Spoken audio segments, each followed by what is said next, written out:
அடாடாடா! மசாலோட தான்யா. என்ன டேஸ்ட்டு. நாக்கில் நவரசத்த கூட்டி நல்லிணக்க செய்யுது. என்ன மாசே நீ பேசுற? கொஞ்சோண்டு கொடுத்துட்டு பேசு. கேக்கேன். இதெல்லாம் ஒரு வடையா? இத போய் வாயில போடுவியா? அப்படின்னு கேட்குறாங்கம்மா. அப்புறம் வடையில சால்ட் இல்ல, கருவேப்பிலை இல்ல, பருப்பு இல்லன்னு சொல்லுறாங்க. எது? இது வடை செய்ய இதெல்லாம் தேவையா? எனக்கு ஒண்ணும் தெரியாதுப்பா. செஞ்சு வச்சா போதும்பா. ஆ அப்பாடா! ஜெனிக்கிட்ட இந்த வடைய எப்படியும் ஆட்டி போட்டாச்சு. சூப்பர்ண்ணே நீ அடி.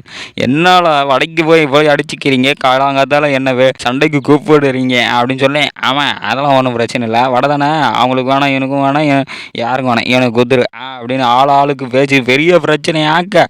சரி எல்லாரும் கிளம்புங்க. அதுக்குள்ளே பிரேக் போட போகிறாங்க. பிரேக்கு போட்டு பார்த்தா ஐயோயோ பிரேக்கில் இன்ஜின் ஆயில் சரியில்லை. அதுக்கு ஐயாப்பா ஏழு அந்த பிரேக் இல்லைப்பா, நம்ம டிவியில் போடுற சீரியலு அதில் ஒரு பிரேக்கு. ஓ அப்படியா விஷயம்? சரிம்மா சாரி.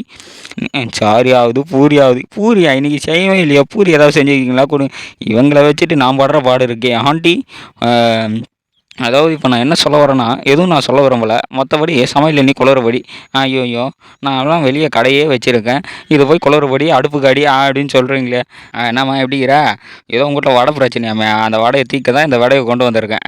என்னங்க வடைக்கெல்லாம் சண்டை போடுறீங்களா? அது அப்படிலாம் ஒன்றும் இல்லைங்க. வடைனாலும் கடைனாலும் ஒன்று தானேங்க. வடையும் கடையும் ஒன்றா தானே பார்க்கணும். இதெல்லாம் ஒரு சண்டையா? இதில் உடைய போகுது மண்டையா? ஆமாம் வடையை எடுத்து மண்டையில் போட்டால் மண்டையை வாஞ்சிடும். என்ன சொல்கிறீங்க? ஆமாம் மண்டையில் போடுங்க, வடையை வச்சிடுறோங்க. ஐயையோ! இப்படிலாம் பேசாதீங்க. அவன் எங்கள் வீட்டில் சண்டை உருவாக்காதீங்க. ஆல்ரெடி வச்ச சண்டைங்க பயங்கரமாக போச்சுங்க. போதுங்க அப்படின்னு சொல்ல, நான் வேணா ஒரு ஆர்டர் பிடிச்சி தரட்டா? உங்கள்கிட்ட வரட்டா? அண்ணா எப்படி இருக்கீங்க? சமரசமாக இருக்கேன்ப்பா. அண்ணா பளிச்சுன்னு பளபளக்கிற மாதிரி இருக்கீங்களே, எங்கேருந்து வரீங்க? யார்கிட்ட பேசுகிறீங்க அப்படின்னு கேட்க, ஐயோ என் மச்சாங்கிட்ட ஒரு ஆர்டர் கொடுத்தேன், ஒழுங்காகவே சமைக்கல. வடையை சும்மா வடையிலே அடிப்பாங்க, நீங்கள் என்னங்க வெளியே போயிட்டு இருக்கீங்க? அப்படியா விஷயம்? நான் கூட வடகறி இல்லைன்னு தாங்க தேடிந்தேன். சாம்பார் வடை இங்கே இருக்க. சரி அப்போ எனக்கு ஒரு பார்சல் ஒன்று போட்டு கொடுங்க. பார்சல் அளவுக்குலாம் இங்கே இல்லைங்க நிறைய பேர்.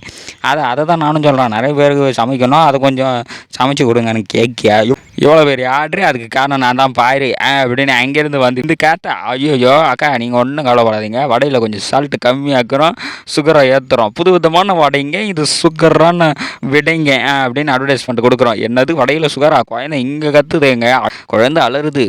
நம்ம வீட்டில் இருக்க வடையை ஒன்று கொடுங்க, குழந்தை அழுகை நிறுத்திடுங்க அப்படின்னு சொல்ல, ஏதோ புது விதமான வடையை கொடுக்குறேன் நீங்களே, அதை கொடுங்க.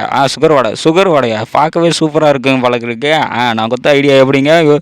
செஞ்சு பாருங்கள், சூப்பராக இருக்கும். அது சரி, நம்மளை அந்த வடையில் அடிக்காமல் இருந்தால் சரி, நல்லாயிருக்கும் பாரு அப்படின்னு சொல்லி முடிக்க. கவலையோ படாதீங்க, ஆர்டர் இதுக்கப்புறம் அதிகமாக வருங்க. வடையை வச்சே பிஸ்னஸ் பண்ணுவாங்க. வடையை காக்கா தூக்காமல் பார்த்துக்குவாங்க. நாம் கொடுக்குற பிஸ்னஸ்லாம் என்றைக்குன்னா சரியுமா? சரிஞ்சு தான் இருக்கு.